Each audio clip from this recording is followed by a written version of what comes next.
O nosso tema de hoje, espiritualidade e vida. Nosso convidado, Sérgio Tosetti, que vem lá da Glória, do Centro Espírita Guilherme Ribeiro, né? E que nós lhe damos as boas-vindas e passamos a palavra. Muito obrigado.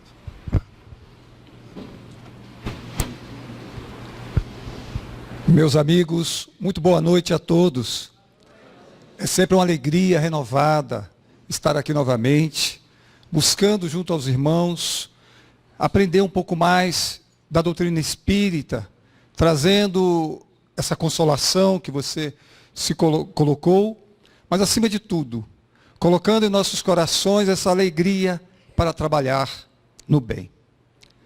Conta uma lenda árabe que um rei, necessitado de algumas especiarias, de alguns temperos para a sua cozinha, pede a um dos servos para que ele fosse na cidade, no mercado, comprar essas especiarias. E o servo assim o fez.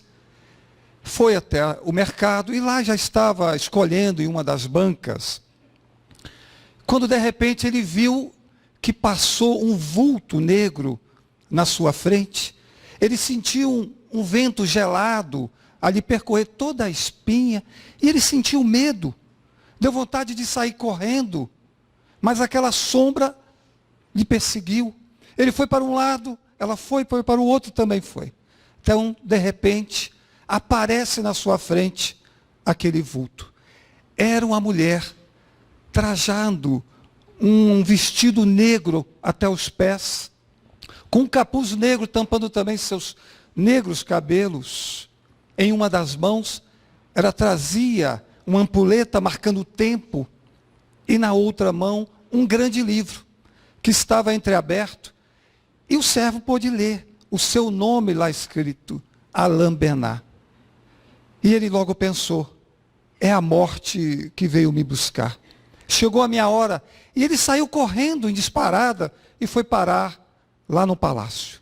Chegando lá, ele foi ao encontro do rei, e disse, Senhor, chegou a minha hora, a morte veio me buscar, mas eu não quero ir.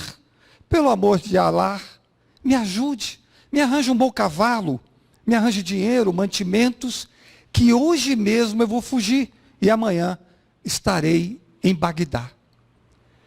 E o rei, sensibilizado então com a história do seu servo, lhe deu tudo o que ele precisava, e ele então fugiu para Bagdá. Passado-se um tempo, o próprio rei foi até o mercado comprar suas especiarias. Chegando lá em uma das barracas, ele estava escolhendo, quando de repente, ele viu também um vulto negro passando na sua frente. Um vento gelado também lhe percorreu as costas, ele também teve medo. Só que quando ele vira, ele dá de cara com a mulher de preto. E ele então, indignado, lhe disse, como ousa assustar e perseguir o meu servo? E a senhora então lhe disse, eu perseguindo o seu servo, o Alain Bernard? Não. Eu que fiquei assustada quando o vi aqui, eu não esperava. Eu quis falar com ele, mas eu não sei porquê, ele saiu assustado, correndo. Eu só queria lhe dizer que nós temos um encontro marcado, mas não é aqui e não é hoje, é amanhã, lá em Bagdá. Veja que esse encontro marcado, que essa hora, né, ao qual todos nós não podemos fugir, não podemos escapar, e dentro dessas reflexões, de uma forma leve, de uma forma suave que nos trouxe essa lenda, podemos fazer reflexões profundas acerca da nossa preparação para as questões que envolvem a nossa realidade espiritual, as questões que envolvem o nosso momento de retornar à pátria espiritual e outras questões que referem ao porvir e à vida futura. Pois cada um de nós, sabemos, somos espíritos imortais. Mas às vezes temos dificuldades de fazer uma comunhão com essa realidade. E às vezes vivemos no mundo, numa realidade paralela, como se existisse apenas uma única existência, que é essa existência física ao qual estamos vivenciando. Esquecemos que somos espíritos imortais. Aqui nós temos uma plateia que possivelmente a grande maioria de espíritas, né? Muitos também simpatizantes, e talvez alguns vindo pela primeira vez, tendo o primeiro contato com a doutrina espírita. Então eu vou fazer uma pergunta, só sim ou não, vocês respondem. Existem espíritos? Sim. Tem medo? Não. Tomara que não apareça, né? Não é assim? Há um tempinho atrás, eu atendi uma jovem, no atendimento fraterno, e ela já estava frequentando a nossa casa, já tinha um tempinho, apenas como frequentadora, participou de algumas palestras e estudos, e tinha, assim, uma sensibilidade mediúnica. E ela nos procurou e falou, olha, Sérgio, eu estou muito perturbada. Porque eu chego em casa e eu me deparo com entidades, com espíritos na sala. Eu saio, vou para a cozinha, também está lá o espírito. Saio, vou para o meu quarto, também se encontra lá. Então isso está me perturbando, está me angustiando. Eu gostaria que fizesse algo, que tirasse esses espíritos, essa entidade que ali se encontra. E nós a encaminhamos para o tratamento espiritual. E foi feito também uma varredura espiritual, e qual foi acolhido o espírito que ali se encontrava na sua residência. Era o espírito da sua mãe, que tinha desencarnado pouco tempo, e fomos procurar a irmã para dizer para ela que quem estava lá, na sua casa, era a sua mãe. E ela disse para mim assim, Sérgio, eu amo a minha mãe, mas que ela não me apareça. Então, às vezes, a gente tem esse conhecimento da imortalidade, mas às vezes nos falta a consciência da imortalidade. Então precisamos praticar a imortalidade no nosso dia a dia, trazer os valores da espiritualidade, daquilo que vamos aprendendo da doutrina espírita, mas não ficando apenas na nossa consciência, na nossa inteligência, como um aprendizado, mas trazer o espiritismo para os nossos corações, para que possamos assim ter a mesma consciência que tem Hermínio Miranda, que nos traz no seu livro, um livro fantástico, As Mil Faces da Realidade Espiritual, em que ele nos traz algo simples, mas às vezes a gente não chega a essa conclusão, de que durante mais de 30 anos, ele trabalhando em reunião mediúnica, conversando com os espíritos, ele chega à conclusão que espírito é gente como a gente. Simples assim. A única diferença é que nós temos mais matéria e eles com menos matéria. A única diferença é um corpo material que nos separa. E às vezes nós falamos assim, quando eu desencarnar, eu vou para o plano espiritual, para a dimensão espiritual. E se Deus quiser, eu vou direto para o nosso lar, sem passar pelo umbral. Não é assim? Esquecemos que o nosso lar está dentro do umbral, nos limites do umbral. Então não tem como não passar. E a notícia aqui, que no nosso lar não tem mais vaga, gente. Tá cheio. Vamos procurar outra cidade. Mas, não é assim?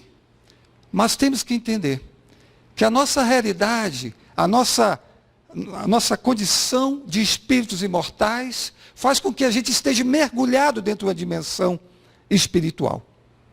O mundo espiritual não está lá, começa na ponta dos nossos dedos. E estamos mergulhados neles.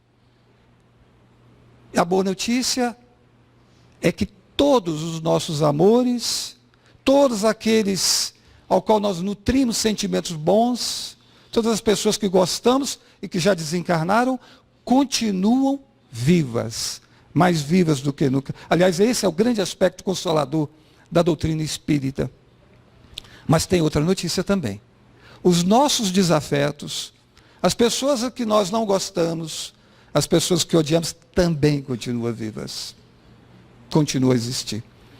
E as nossas encrencas pessoais, as nossas encrencas com eles, nos acham onde quer que estejamos, em qualquer dimensão, lá ou aqui. Então, diante de uma dificuldade, diante de um casamento difícil, de filhos problemáticos, vamos lembrar disso. É a encrenca que me encontrou. E a encrenca é minha, não posso transferir. Então é a oportunidade da mudança, da transformação, da reconciliação. Então é importante nós lembrarmos que todos nós temos a hora marcada para morrer. Será que nós temos a hora ou nós temos uma hora para desencarnar? A morte, o desencarne, não existe uma data pré-determinada. Existe uma probabilidade, uma possibilidade, pois nós encarnamos com uma condição que é extremamente pessoal. Se chama livre-arbítrio. O uso ou mau uso dos nossos recursos físicos, mentais e espirituais vai depender de cada um. E as consequências, as repercussões disso também.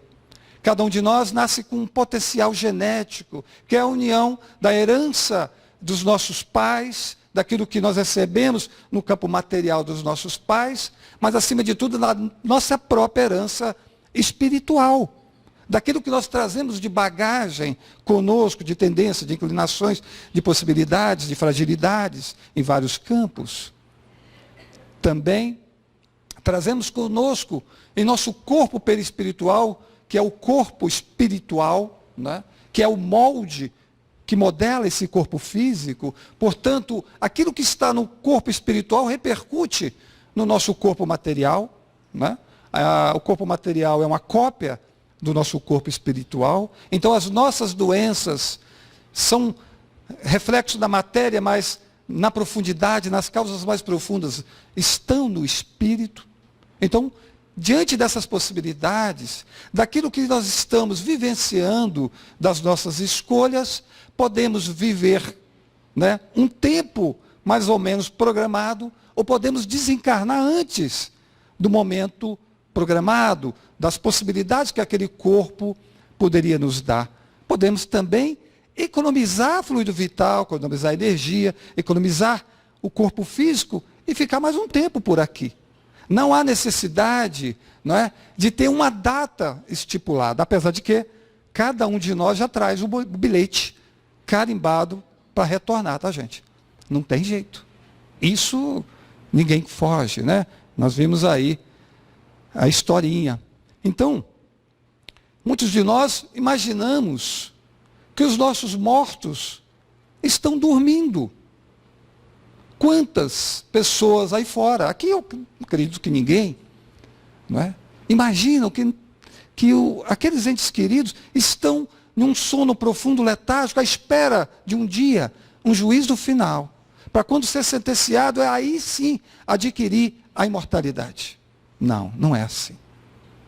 Jamais deixamos de ser imortais.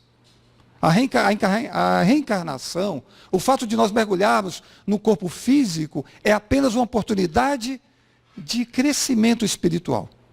É uma oportunidade de evolução, de resgate, de adquirir novos recursos. E daí a doutrina espírita ser o evangelho redivivo.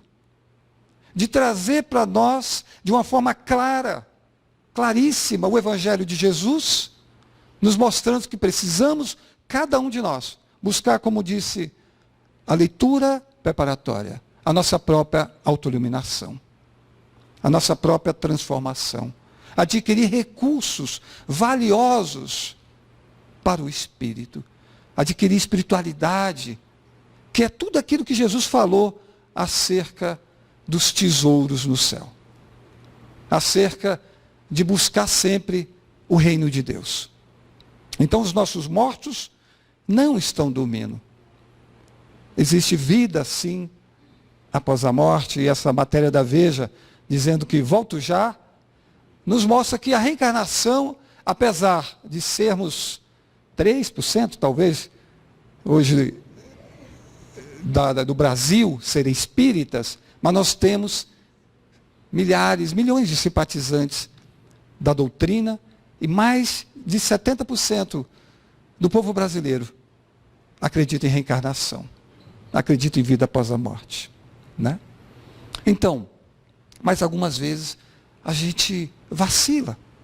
José Carlos de Luca, o juiz, palestrante, escritor, também médium, espírita, ele certa vez ele foi um amigo de longa data, desencarnou, e ele foi então no velório desse amigo.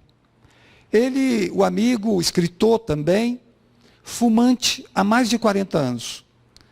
Fumava 2, 3 maços de cigarros por dia, então desencarna vítima de câncer e efizema pulmonar. E ele foi até o velório, e chegando lá, você começa a conversar com um, com o outro, e vai sendo envolvido pelas conversas. E alguns diziam assim, que bom que ele agora descansou. Enfim, está dormindo. Enfim, ele retorna para sair desse mundo tão sofrido. Enfim, chegou a sua hora. Lá pelas tantas, ele é convidado para fazer a prece. Ele espírita. E ele começa assim, dizendo a prece, falando da prece. Enfim, descansou o nosso irmão. Quando ele começou a sua oração desta forma, ele, através da vidência, ele viu, atrás da urna funerária, do caixão, estava lá seu mentor espiritual, que estava fazendo assim com o dedinho. Não descansou, não. Ele não está dormindo também, não. Lembrando a ele, né, que a vida, que cada um de nós é herdeiro de si mesmo. Que tudo aquilo que nós fazemos, de ruim ou de bom, repercute pela lei do retorno para nós mesmos. É a lei de causa e efeito. Mas, acima de tudo, não é castigo nem punição. Porque a doutrina espírita, assim como Jesus, nos trouxe um Deus de amor. Um Deus que ama cada um de nós. E que dá a oportunidade, assim como deu para a última ovelha, a ovelha desgarrada. Ninguém jamais escapa de um dia ser um espírito de luz. Todos nós. Mas cada um de nós vai fazendo a sua caminhada, vai fazendo os seus esforços. Vamos adentrar um pouquinho mais nessa questão da espiritualidade, porque Emmanuel, lá no prefácio da obra Nosso Lar, e o Nosso Lar foi escrito em 1944, gente, ele fala palavras fantásticas e profundas que na época ninguém entendeu. Ele diz assim: os passos do cristão em qualquer escola religiosa devem dirigir-se verdadeiramente ao Cristo. E que em nosso campo doutrinário, nós, espíritas, precisamos em verdade do espiritismo e também do espiritualismo. Mas precisamos muito mais de espiritualidade. O que Emmanuel está querendo dizer com isso? Veja só. Todas as religiões, por exemplo, cristãs, elas são espiritualistas. Uma doutrina espiritualista é aquela que acredita que existe, que algo sobrevive à morte física. Que algo viverá após a morte do corpo, da matéria. Pode ser alma, pode ser espírito, pode ser consciência, pode ser uma centelha. Sobrevive, é espiritualista. Então o espiritismo é espiritualista? Sim, é espiritualista. Mas o espiritismo foi muito mais além. Por exemplo, o espiritismo nos traz a questão da reencarnação, da comunicabilidade dos espíritos. As outras religiões são espiritualistas, mas não aceitam a ideia da comunicação, nem da reencarnação, nem da lei de causa e efeito. Portanto, espiritismo é um passo além do espiritualismo. Mas Emmanuel está nos dizendo que precisamos aprender, conhecer tudo que o espiritismo nos traz. Acerca da vida futura, acerca de nós mesmos, acerca do mundo espiritual. Mas nós precisamos muito mais de espiritualidade. O que é espiritualidade? Ah, Sérgio, mas eu já ouvi falar de espiritualidade são a espiritualidade benfazeja, são os espíritos do bem. A gente também utiliza essa expressão assim. A espiritualidade, lá no mundo espiritual, sim. Mas Emmanuel não está se referindo a isso. Está se referindo aos valores espirituais que estão intrínsecos dentro do Espiritismo. Quando nos convida à autoiluminação. Quando nos convida a perdoar, a ampliar a nossa fé, a nossa confiança em Deus. Quando nos convida a ser mais humildes e caridosos. Quando nos convida a ter tolerância, respeito ao próximo. Quando nos convida a ter gratidão no coração. Então são valores que Jesus disse que as traças não comem, que a ferrugem não corrói e que os ladrões não roubam. Porque é uma aquisição do Espírito. E quando nós vamos adquirindo esses sentimentos nobres e vamos diminuindo aqueles sentimentos mais sombrios dentro de nós, porque nós temos essas duas partes, e as sombras não é algo, né, que tem que ser destruído em nós. É uma parte que nós construímos, faz parte de nós, e é uma parte que precisamos amar também. Precisamos amar até o nosso lado imperfeito. Que às vezes eu falo assim, eu odeio esse lado meu. Eu queria mudar isso, mas eu não consigo ainda. E nós sabemos que só o amor constrói. Então, se eu não amo por completo a mim mesmo, eu não consigo fazer a minha transformação. Então, o amor é que modifica, é que transforma, é que renova. Então, o que é espiritualidade? Veja que no dicionário nós vamos encontrar qualidade do que é espiritual. Característica ou qualidade do que tem ou revela intensa atividade religiosa ou mística, religiosidade, misticismo. Tudo que tem objeto a vida espiritual, a elevação, a transcendência, a sublimidade. Então veja só, toda atividade religiosa, toda prática religiosa nos leva a uma transcendência? Nem sempre. O mais importante não é a religião é o rótulo. O mais importante é a religiosidade, é o conteúdo que está dentro da garrafa. A religião é o rótulo que está por fora. Então precisamos adentrar dentro daquilo que é a essência da religião, que faz com que a prática religiosa nos leve a uma transcendência daquela prática em si.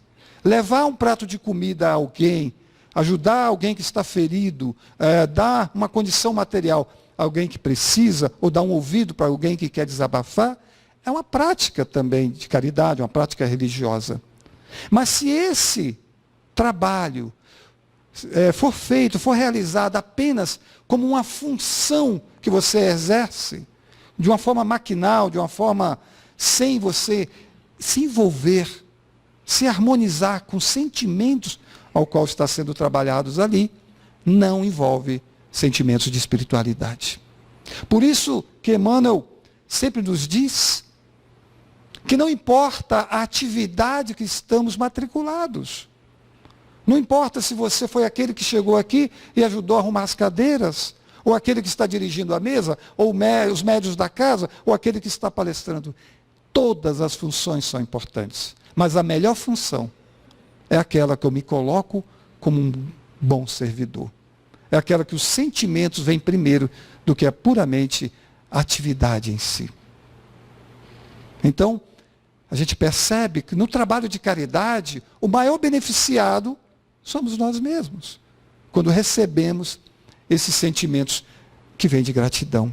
Então, buscar a elevação, a transcendência, a sublimidade, é trabalhar a espiritualidade, é elevar a nossa espiritualidade. E todos nós temos essa condição. E isso é importante.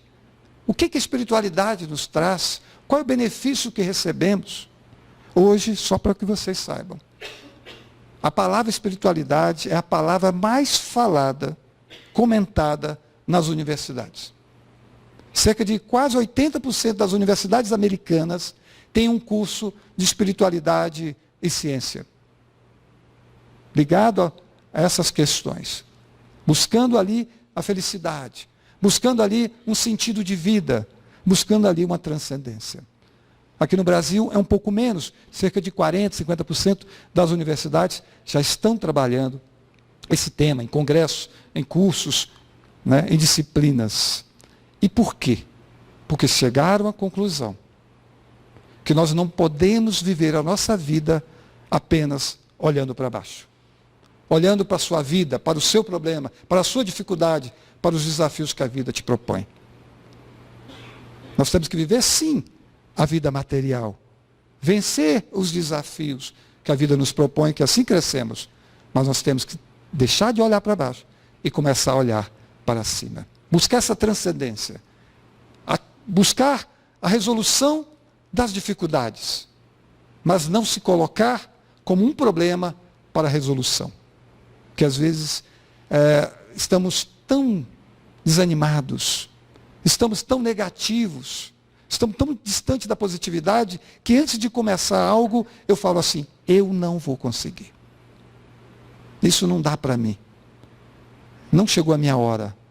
Ou, de acordo com as nossas crenças limitantes, vamos dizendo para nós mesmos, eu não mereço ser feliz. Ou quando vem um momento de felicidade, eu começo a falar, estou desconfiado. Porque quando vem dias de alegria, tenha certeza que teremos dias de tristeza. E você não vivencia aquele momento como deveria ser vivenciado. Sim, a vida não é feita só de felicidades, só de momentos felizes. Teremos também dificuldades, desabores, faz parte da vida. No mundo tereis aflições, disse-nos Jesus, para nos prepararmos. Porque o objetivo aqui é exatamente nos colocar em prova. Cada um de nós estamos num grande teste, numa grande prova, para vencer as nossas próprias limitações, para brilhar a nossa própria luz, que nós acreditamos que não temos. Será que Jesus errou? Quando disse, brilhai a vossa luz? Não é? Não. O Mestre Jesus não nos olha para o nosso passado, com o que você foi capaz de fazer, com aquilo que você fez há 10 encarnações atrás, com aquilo que você foi capaz de fazer com o seu filho, com o seu marido. Não. Jesus nos olha com o que eu sou capaz, com o que você é capaz de fazer hoje e para o futuro. Por isso que ele trouxe, por exemplo, Saulo de Tarso, o grande perseguidor dos cristãos, que assassinava, que perseguia, que destruía, e que precisou cair do cavalo nas portas de Damasco, tirando a sua cegueira espiritual, para ajoelhar-se diante do mestre que apareceu para ele e dizer assim, que queres que eu faça, Senhor? Transformado, mudado. Se Jesus olhasse para ele, se Deus olhasse para ele, o Saulo não teria futuro, mas sabia das potencialidades dele, sabia o quanto de luz tinha no seu interior, então sabia da sua espiritualidade. Dalai Lama vai dizer assim, do que é espiritualidade? Considero que a espiritualidade esteja relacionada com aquelas qualidades do espírito humano, tais como o amor, a compaixão, a paciência, a fé, a tolerância, a capacidade de perdoar, o contentamento, a noção de responsabilidade, a noção de harmonia, e que trazem felicidade tanto para a própria pessoa, como para as pessoas ou os outros que estão ao seu redor. Então, buscar esses valores espirituais vai nos colocando na vida com muito mais qualidade. Vamos nos expressando de uma forma muito mais leve. E mesmo diante de uma grande dificuldade, de uma perda de um ente querido, entre aspas, diante de uma separação de um casamento de 40 anos, diante de um revés da fortuna, do emprego, do desemprego que chega, você se coloca confiante. Você coloca uma capacidade de acreditar que amanhã será um novo dia. E quando nós confiamos em Deus, nós mantemos um cordão umbilical ligado à divindade, que nos preenche de energias salutares para que no outro dia a gente acorde com mais esperança ainda no coração para vencer as dificuldades. Não. Deus não vai materializar na sua frente o dinheiro para você pagar suas contas. Não vai acontecer isso. Mas vai te dar oportunidade para que você consiga vencer todos os desafios da vida, colocando no seu coração fé, força e esperança. Veja, quais são as qualidades de pessoas espiritualizadas e espiritualmente inteligentes? Porque quem busca espiritualidade são pessoas inteligentes. Por quê? Primeiro, praticam e estimulam o autoconhecimento. O conhece-te a ti mesmo. E são levados por valores morais e pela fé. Nós iniciamos falando aqui dessa busca, dessa viagem que precisamos fazer de autoconhecimento, de conhecer a si mesmo, de buscar a nossa própria essência, nosso eu mais profundo. Por que isso? Porque quando a gente se desliga da nossa verdadeira identidade, da nossa profundidade, nós ficamos menores. Nós ficamos mais limitados. Então precisamos transcender essa condição e dar um encontro da nossa verdadeira identidade. Então praticar e estimular o autoconhecimento. Aliás, uma das questões do Livro dos Espíritos, 919a. Conhece-te a ti mesmo. Né? Uma das maneiras mais práticas e mais eficientes para vencer as nossas más tendências. Né? As pessoas com qualidades espiritualizadas são idealistas, são éticas, têm capacidade de ressignificar a diversidade e estão sempre em busca de um sentido e de qualidade de vida. Meu irmão, se a gente não tem um sentido de vida, a gente não consegue dar um passo em relação à nossa elevação, à nossa espiritualidade. Precisamos ter algo em nós que nos estimulem a acordar e vencer os desafios da vida. Precisamos ter essa consciência de imortalidade em nós, que o que é momentos de dificuldades aqui, anos de dor e sofrimento, se nós temos uma vida eterna pela frente. Isso passa muito rápido. O mal em nossa vida nós sabemos. Tem a hora certa para acabar. E quando é que ele acaba? Quando nós aprendemos todas as lições que estão embutidas naquela dificuldade. Então cada um de nós está matriculado numa escola. E cada um está numa sala de aula adequada, com as lições adequadas, com os testes adequados. Às vezes encontramos professores rigorosos, provas dificílimas, mas a sala de aula está correta. Ninguém está no endereço errado, nem na família errada, nem com os pais errados, nem na situação financeira errada, a não ser que fez escolhas estabanadas, né? Erradas, voltadas para o consumismo, para o materialismo, sofre as consequências. Então buscar um sentido de vida é ter qualidade de vida, é ter alegria no coração, é ter esperança, é ter capacidade de ressignificar. Tem espontaneidade e compaixão e pergunta sempre, por quê? Engajamento no caminho sincero de ligação com Deus pela prece. Muitos de nós temos dificuldades de fazer prece. Ou às vezes só fazemos à noite e às vezes quando estamos já deitados. E não conseguimos nem falar o amém, já dormimos antes, no meio, né? Então, tira 2 minutos, tira 5 minutos, senta na cama, lê um pedacinho de um trecho de um livro do Evangelho. Busque a meditação naquele momento e faça uma prece de ligação direta com a espiritualidade maior, com Deus. Vamos harmonizando essas energias. Essas qualidades ao qual nós colocamos aqui, foram enumeradas por um médico chamado Dr. Harold Kenny, um americano. E ele fez pesquisas durante muitos anos e nos trouxe 117 estudos. Ele enumerou em um dos seus livros essas qualidades e nos trouxe aqui, nesse livro Medicina, Religião e Saúde, algumas conclusões acerca da espiritualidade. Vamos lá.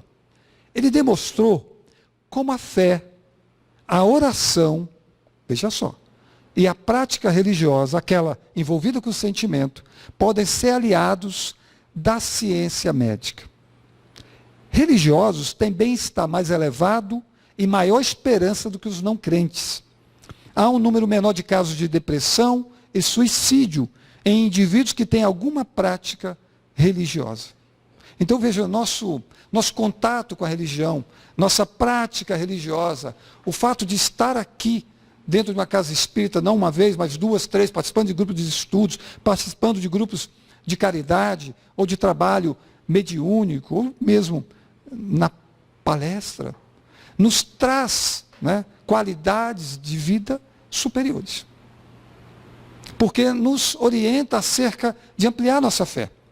Nos lembra da importância da oração na nossa vida, não como uma prática na hora de dormir, mas como uma prática do dia a dia, como um ar que nós precisamos para respirar. Podemos fazer uma oração no ambiente do nosso trabalho? Sim, mentalmente, Senhor. Me dá tranquilidade, me dá paz, me traga equilíbrio. Diante de um momento difícil em que você está vivenciando uma briga de um casal, poder fazer uma oração. Diante da espera de um médico ao qual você vai consultar, ou fazer uma cirurgia, uma oração. Enfim, a oração cai bem em todos os momentos. E ele chega à conclusão de que os pacientes que tinham algum tipo de religião, seja ela qual for, não deveria, ou melhor, deveria ser estimulado continuar com essa prática religiosa. Porque a fé, a esperança, a confiança trazia resultados muitíssimo melhores em relação ao tratamento. Então ele fez várias pesquisas em pessoas que não tinham nenhuma fé, nenhuma religião, nenhuma prática religiosa. Né? Então, a questão, por exemplo, dos casos de depressão. Nós sabemos que hoje temos 10 a 15% das pessoas, né, no mundo todo com depressão. E parte delas podem tentar, sim, o suicídio.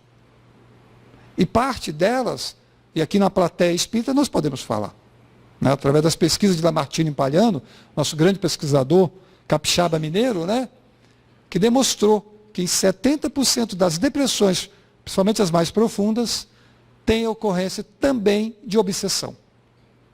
Por isso precisa-se fazer o tratamento médico, psiquiátrico, tomar o medicamento, mas também, paralelo a esse tratamento, não pode largar o tratamento médico, fazer a desobsessão também. Isso pesquisa feita por Lamartine Palhano, na fundação, aqui na federação, junto com a Dalva. Isso está no livro Laudos Espíritas, né? Não lembro o ano, mas traz 70% dos casos de depressão encontramos obsessão. Né?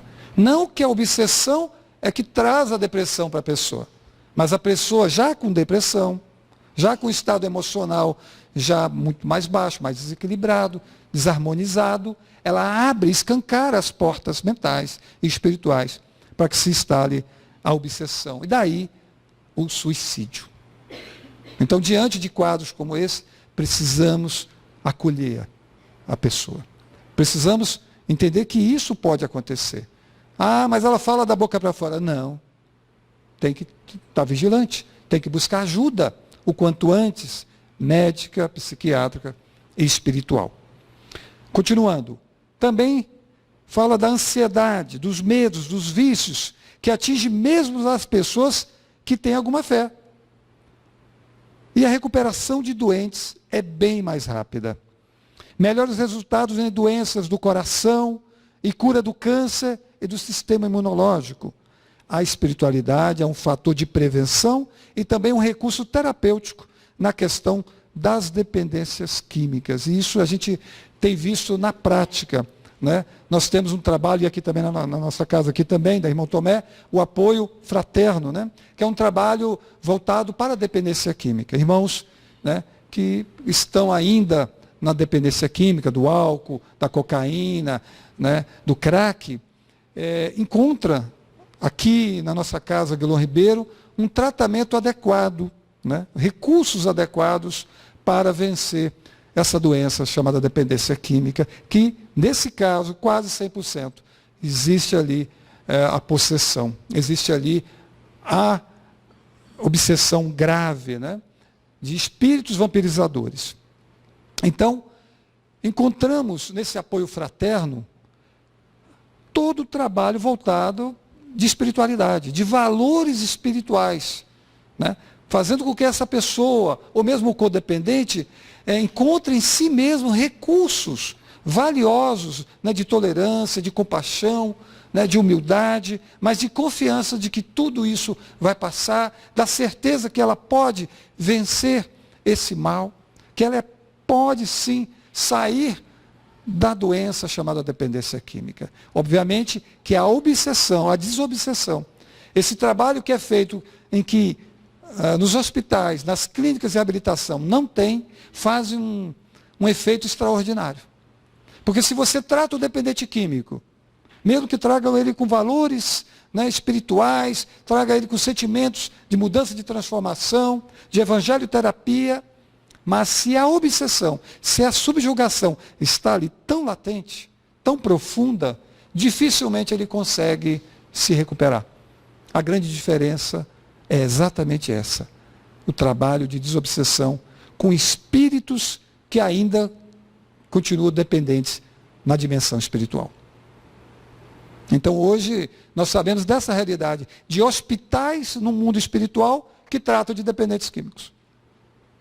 Então é preciso buscar sempre, nas palavras do Dr. Harold Kane, de que a espiritualidade é um fator de prevenção. Será que é só para as questões da dependência química? Não. Para todas as nossas doenças. Porque quando estamos envolvidos nesses sentimentos de elevação, de transcendência, que nos coloca para cima, que nos coloca com otimismo diante da vida, dificilmente nós temos o sistema imunológico baixo, em que qualquer doença entra, né? E a recuperação diante da doença, ou das doenças, são bem maiores, né? Aqui nós trazemos o bom baiano, né? Adenal Novaes, e ele também, ele é um psiquiatra, ele nos traz diversos livros que falam de espiritualidade. Nesses dois livros, Psicologia e Espiritualidade, né? E uma outra, que é Espiritualidade no Dia a Dia, eu trouxe para vocês uma frase super interessante, que tem a ver com a nossa condição de espíritas, né? Ele diz assim: espiritualidade é alegria no coração, conjugada com sentimento permanente de íntima conexão com Deus.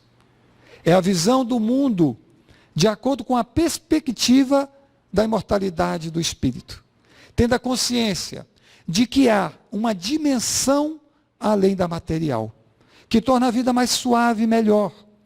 Aprenda a encarar os desafios e situações do dia a dia, levando em conta a imortalidade da alma e as leis que regem o universo. Olha que sacudida, né, gente? Precisamos, então, encarar os desafios e situações do dia a dia com essa consciência da imortalidade. Com a consciência de que estamos submetidos às leis maiores, a leis perfeitas, a lei do amor, que é a lei divina. Existe a lei natural, existe a lei da matéria, que é a lei natural, existe a lei moral, e todas são leis divinas, numa única lei. Não há diferença. Então, o nosso propósito aqui na vida material é cada vez mais trazer essa lei que está escrita na nossa consciência para os nossos corações. Numa vivência e numa harmonia natural. Ainda estamos submetidos a um regime de aprendizado às vezes forçado. Muitos de nós somos submetidos a expiações que talvez não teria escolhido de bom agrado. Passar por dificuldades que têm a ver com escolhas feitas lá atrás. Mas a gente tem que ter a consciência de que a grande maioria dos nossos problemas, das nossas encrencas, dos nossos desafios, não tem nada a ver com a reencarnação passada, nem com as outras existências anteriores. Tem a ver com as nossas escolhas feitas aqui e agora. E quem fala isso é Kardec, no Evangelho segundo o Espiritismo, né? Quando fala das aflições atuais. Então precisamos entender que a cada vez mais estamos repercutindo as nossas escolhas. Que através do nosso livre-arbítrio podemos seguir caminhos diversos. E estamos sempre chamados à responsabilidade dessas escolhas. Mas se trazemos os valores da imortalidade, os valores da espiritualidade para viver o nosso dia a dia, nós ganhamos muito com isso. Ganhamos em tolerância, em confiança, em fé, em esperança. Assim como aconteceu com o grande Lumiar da humanidade. Ele estava voltando de uma grande viagem que ele tinha feito em pregação, em caridade. Estava ele e o seu discípulo. Eles estavam com muita fome, com muita sede. Fazia um frio danado, era inverno. E eles estavam andando. E o discípulo falou para o mestre assim: acho que chegou o nosso fim. Não tem mais o que fazer. Nós vamos morrer, ou de sede, ou de frio, ou de fome. E aí, eis que eles avistam uma grande muralha, e foi chegando mais próximo. Quando ele chega, não era uma muralha, era tipo uma igreja, fortificada assim. E de repente ele bate nesse grande portão. E alguém abre a portinhola e pergunta: quem é? E ele então responde: Francisco de Assis. E o homem lá de dentro fala assim: muito prazer, Moisés. Pum, fechou a porta. Não acreditou nele. E aí o discípulo começou a chorar. Agora que danou tudo. Nós vamos morrer mesmo, não tem mais o que fazer, a madrugada já estava chegando. E Francisco de Assis procurou uma pedra, sentou e começou a cantar. Começou a cantar, feliz. Olha o que é a confiança. E o discípulo chegou para ele e falou: mas Francisco, pai Francisco, você está doente da cabeça? Você enlouqueceu? Porque nós estamos aqui para morrer e você está aí feliz, cantando. E aí Francisco de Assis disse para ele: eu sempre esperei por esse momento. Um momento de quê? De morrer? Ele: não. O momento em que eu estaria 100% nas mãos de Deus, como estou agora. E eu tenho certeza que não nos faltará as suas bênçãos. Mas não passou alguns minutos, a portinhola se abre, a pessoa olha de lá e vê que é o Francisco de Assis. E aí abre a porta e acolhe eles e salva eles da morte certa. Então, confiar sempre nas bênçãos de Deus, mas fazer a nossa parte. Então, se o nosso retorno, ele é inevitável, a gente pergunta quando a gente vai fazer uma viagem longa, né? A sua mala está pronta? E o que vocês estão levando na mala? O que levar na mala? Não é? Vai fazer frio? Acho que vou levar aquele cachecol, né? Aquele casaquinho? Não. Levar os valores espirituais, os valores de espiritualidade. Levar tudo aquilo que Jesus nos ensinou, que nos transforma em homens de bem. Levar a nossa fé, levar a nossa esperança, levar a nossa gratidão, levar o nosso amor, levar a nossa caridade, a nossa humildade, a nossa pacificação, a nossa paz. É isso. Aquilo que a gente conseguir colocar na mala, pode ter certeza, passará no controle lá do aeroporto, né? E não ficará retida. Que Jesus, nosso mestre divino, nosso mestre querido, possa colocar no coração de cada um muita paz, muita luz. Muito obrigado.